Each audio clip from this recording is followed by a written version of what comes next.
Aleluia, aleluia, em honra e louvor nós iremos cantar ao Senhor. Em honra e louvor adoremos na santa presença do Deus Criador. Ergamos a voz, celebremos um cântico novo ao Senhor. Romanos capítulo 6. Essa é uma outra característica, não é? Eu queria que a gente pensasse justamente, primeiramente, nessa que Jesus disse que nós deveríamos fazer, tá bom? Romanos 1, quer ver? Eu gosto também, está certinho, mas eu vou ler aqui, ó. E vocês também estão entre os chamados para pertencerem a Jesus. Maravilha, né? Essa palavra é linda, eu amo essa palavra. A todos os que em Roma são chamados, ou melhor, são amados de Deus e chamados para serem santos. Maravilha, perfeito, tá bom? É fantástico, porque na verdade, se você não souber a quem você pertence, aí você tem problema, porque quando Jesus voltar, ele vem buscar o que é dele. Mas se você não sabe nem quem você é, fica difícil, eu não sei como é que vai fazer. Eu espero que a misericórdia possa, enfim, suplantar as nossas ignorâncias, não é? Porque nós somos ignorantes em alguns aspectos. E queremos colocar na palavra de Deus algo que Deus não colocou. Não é verdade? Tá bom? Espero que você e eu possamos falar a mesma linguagem, a linguagem de Jesus. A quem você pertence? Guarde Romanos 1. Eu vou até anotar aqui, Odair, porque isso vai me ajudar no futuro. Romanos 1, 6 e 7. Anota aí você também, porque isso aí pode fazer diferença, tá bom? Pode fazer diferença. Deu para entender quem você é? O que você se torna? Porque Deus tem um plano para a salvação do homem. Mas será que nós podemos falar de qualquer modo, de qualquer jeito? Não. Nós temos que seguir a sua instrução. Portanto, é importante a gente pensar nessas coisas. Então, sendo incapaz de salvar a si mesmo, o homem precisa entregar-se ao Salvador, compreendendo quem é e a quem pertence, tá bom? É importante que a gente pense nisso, para que a gente, quando alguém perguntar, a gente tenha noção clara, tá bom? A gente tenha noção clara de quem somos e a quem pertencemos. Nesse processo, é importante a gente também calcular o custo, não é, dessa despesa. Então, essa entrega exige que Cristo seja colocado acima de sua família, amizades, lucros financeiros, enfim, tudo. Suas prioridades mudam, colocando Cristo acima de todas as coisas. Por isso, Jesus, ele aconselha ao homem que calcule o preço da salvação, ou o preço da sua decisão. Calcule o custo da sua decisão, porque senão não vai entrar. Não é de qualquer jeito, a gente precisa lembrar disso. Abra em Lucas, capítulo 14, tá bom? Abra em Lucas, capítulo 14, do 25 ao 33. Lucas 14, do 25 ao 33. Diz assim: uma grande multidão. Eu li esse trecho com uma pessoa recentemente, que foi batizada. Eu faço isso com as pessoas, para elas entenderem o que está acontecendo. Uma grande multidão ia acompanhando Jesus, e este, voltando-se para ela, disse: olha, presta atenção. Se alguém vem a mim e ama seu pai, sua mãe, sua mulher, seus filhos, seus irmãos, irmãs, e até a sua própria vida, mais do que a mim, não pode ser meu discípulo. E aquele que não carrega a sua cruz e não me segue, não pode ser meu discípulo. Qual de vocês, e aí vem a importância de calcular o custo. Qual de vocês, se quiser construir uma torre, primeiro não se assenta e calcula o preço para ver se tem dinheiro suficiente para completá-la? Pois se lançar o alicerce e não for capaz de terminá-la, todos que a virem rirão dizendo: este homem começou a construir e não foi capaz de terminar. Ou qual é o rei que, pretendendo sair à guerra contra outro rei, primeiro não se assenta e pensa se com 10.000 homens é capaz de enfrentar aquele que vem contra ele com 20.000? Se não for capaz, enviará uma delegação enquanto o outro ainda está longe e pedirá um acordo de paz. Da mesma forma, qualquer de vocês que não renunciar a tudo que possui, não pode ser meu discípulo. Deu para entender? 3 vezes Jesus diz: se você não colocar qualquer relacionamento acima de Jesus, ou seja, Jesus tem que ser a prioridade em nossos relacionamentos. Então é importante dizer para quem está entrando nesse caminho: olha, os seus amigos, eles vão repudiar sua decisão. Eles vão querer arrancar você de Jesus. Quem você deve colocar em prioridade, em primeiro lugar? Seja os seus parentes, seja seus pais, seja seu marido, sua esposa, seus filhos. Jesus em primeiro lugar. Porque só Jesus em primeiro lugar é que você vai conseguir amar essas pessoas do jeito certo. Se você vender a sua fidelidade para agradar essas pessoas, tanto elas como você terá problema perante Deus. Coloque Jesus em primeiro lugar. Seja um discípulo dele. Um discípulo dele. Responsabilidades acima. Jesus deve estar acima dos compromissos que você tem. Ele sempre deve estar como prioridade em todo o tempo. É necessário renunciar à própria vida. Alguns de vocês já colocaram aí essa disposição para entregar a vida por causa de Cristo. Mas quantos que lembram disso na hora do aperto, não é? Edivaldo escreve a Cristiane: então essa passagem, como cita até a sua própria vida, deixa claro, pelo menos a mim, que estou fazendo algo para a minha felicidade que não agrada a Deus, que se estou fazendo algo para a minha felicidade que não agrada a Deus, achando que Deus vai entender que eu preciso daquilo, eu não posso ser discípulo dele. Eu creio que tudo aquilo que nos atrapalha, mas que nos faz bem. Vamos pensar numa situação, Cris, vamos lá.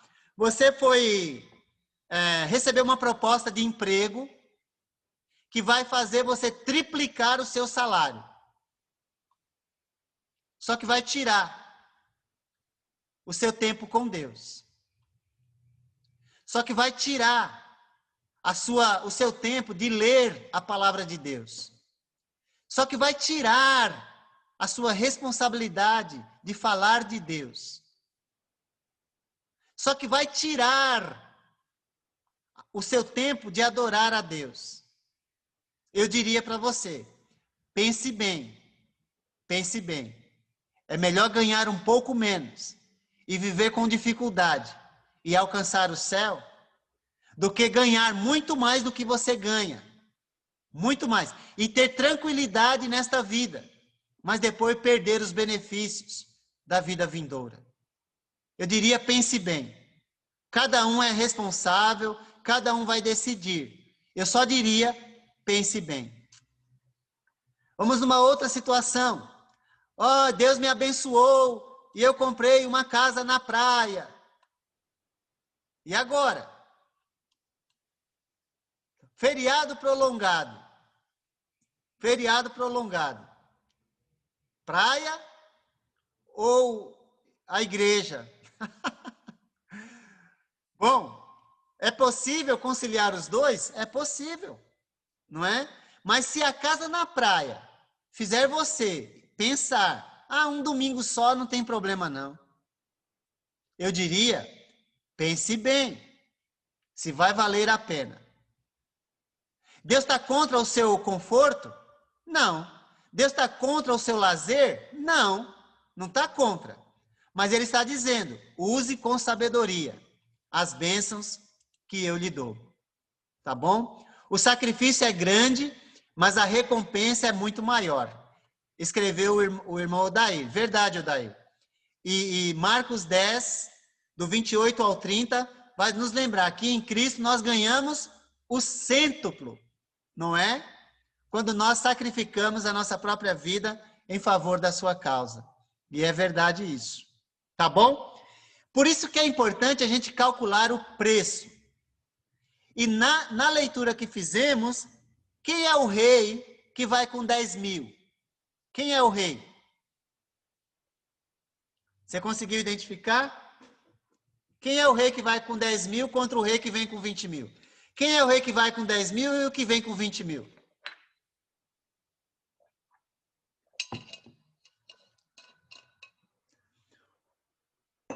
A parábola ou a história que Jesus contou, ela traz a ilustração de que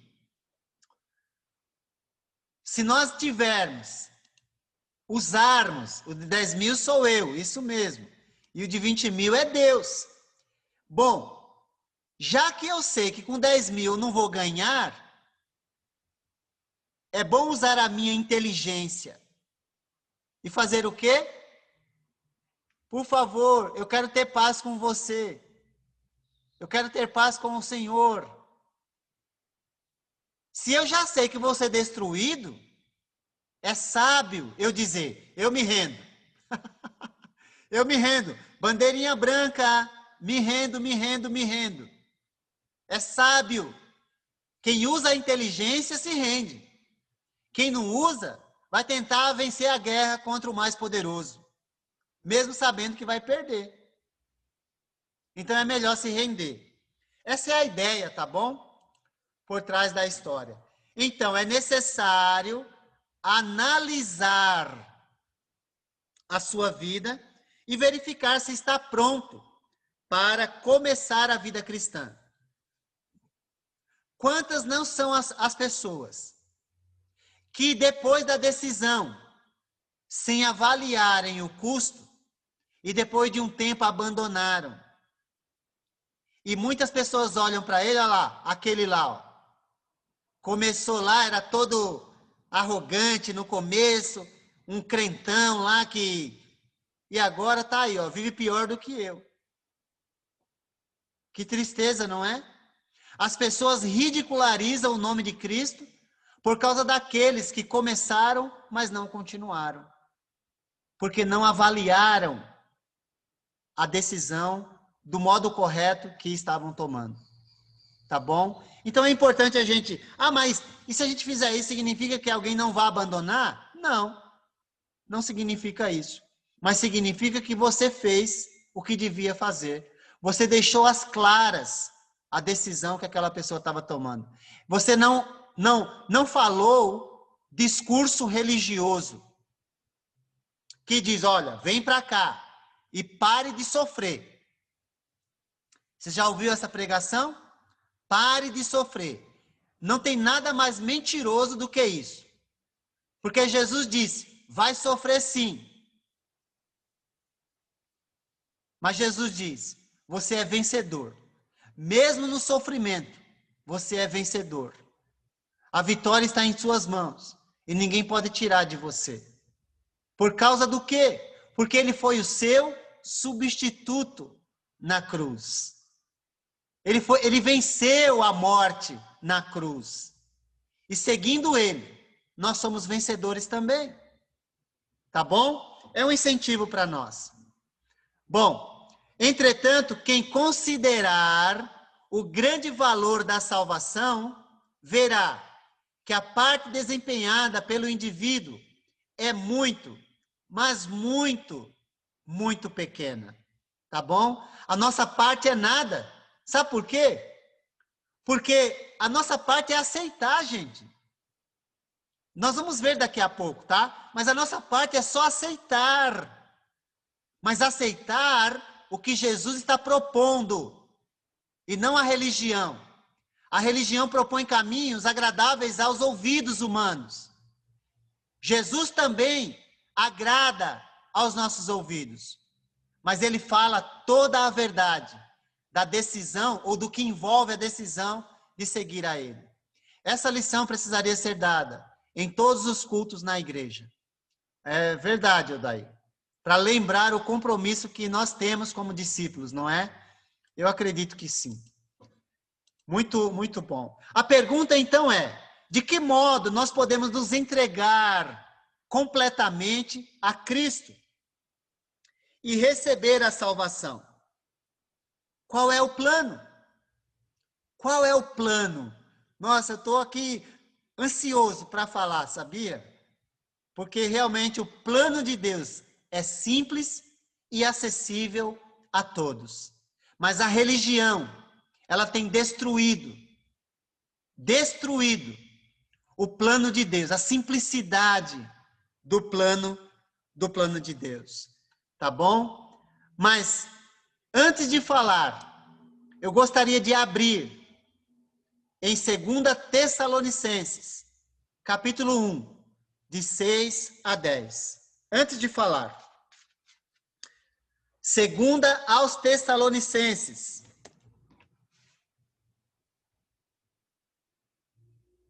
capítulo 1, do 6 ao 10. Para você ver aquilo que Deus apresenta para nós de forma bem clara, objetiva, porém mal compreendida por muitos. Muito, muito mal compreendida, não é? 2 Tessalonicenses, capítulo 1, do 6 ao 10. Diz assim a palavra do nosso Senhor. Eu gostaria de ouvir a sua voz. Quem gostaria de ler? Quem gostaria de ler? Posso ler, Odair? Pode ler, Reinaldo, por favor. 1 de 6 a 10. Deus fará o que é justo. Ele trará sofrimento para aqueles que fazem com que vocês sofram e dará descanso a vocês e também a nós que sofremos. Ele fará isso quando o Senhor Jesus vier do céu e aparecer junto com os seus anjos poderosos, no meio de chamas de fogo para castigar os que rejeitam a Deus e não obedecem ao evangelho do nosso Senhor Jesus. Eles serão castigados com a destruição eterna e ficarão longe da presença do Senhor e do seu glorioso poder. Isso acontecerá naquele dia, o dia em que ele vier para ser louvado por todo o seu povo e para receber homenagens de todos os que creem. Vocês também estarão entre eles, pois creram na mensagem que nós anunciamos. Ótimo, muito obrigado. 2 grupos de pessoas aqui serão punidas, serão condenadas. Quem são essas pessoas? Rapidamente. Quem são os 2 grupos de pessoas?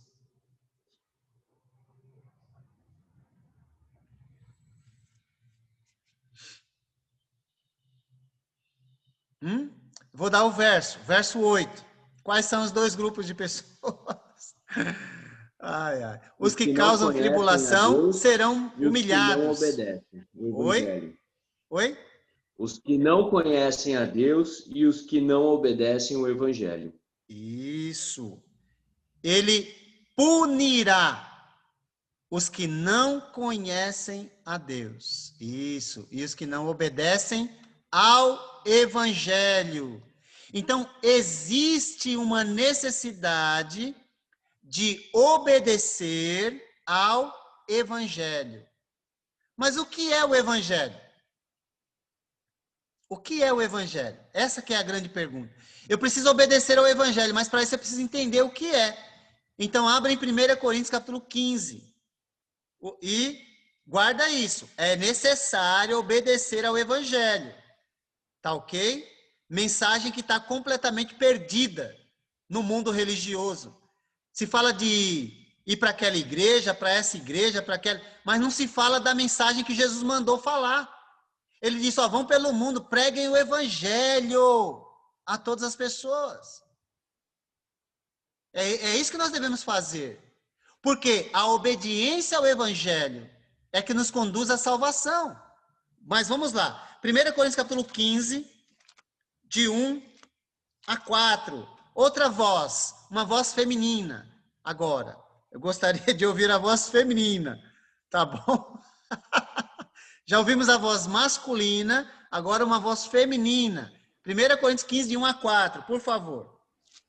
Posso ler, Edivaldo? Pode, Cristiane, pode. Irmãos, quero lembrar-lhes o evangelho que lhes preguei, o qual vocês receberam.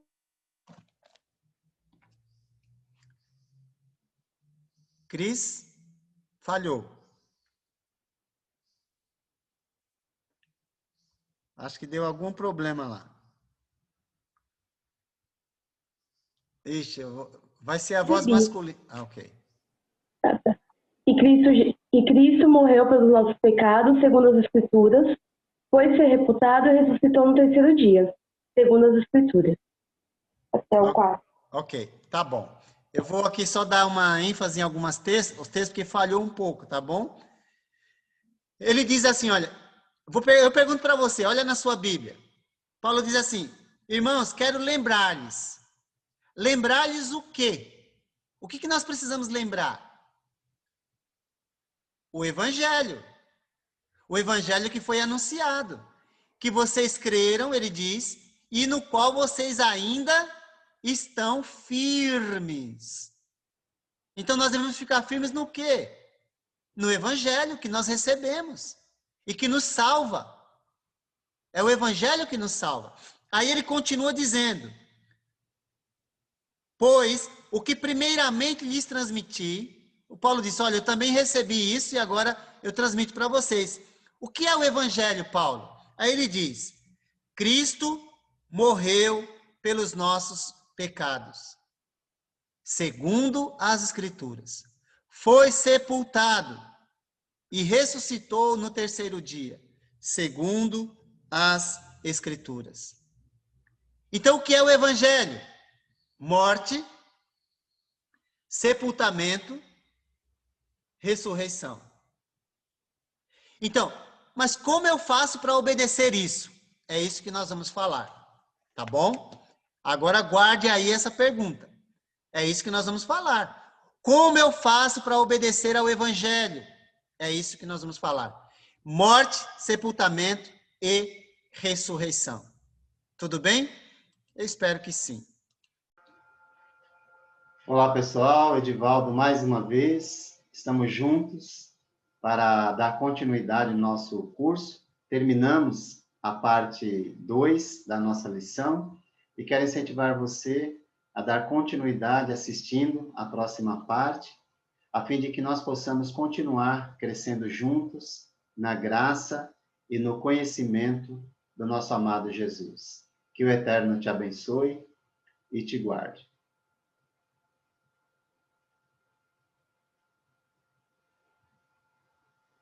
Aleluia, aleluia, em honra e louvor nós iremos cantar ao Senhor. Em honra e louvor adoremos na santa presença do Deus Criador. Ergamos a voz, celebremos um cântico novo ao Senhor.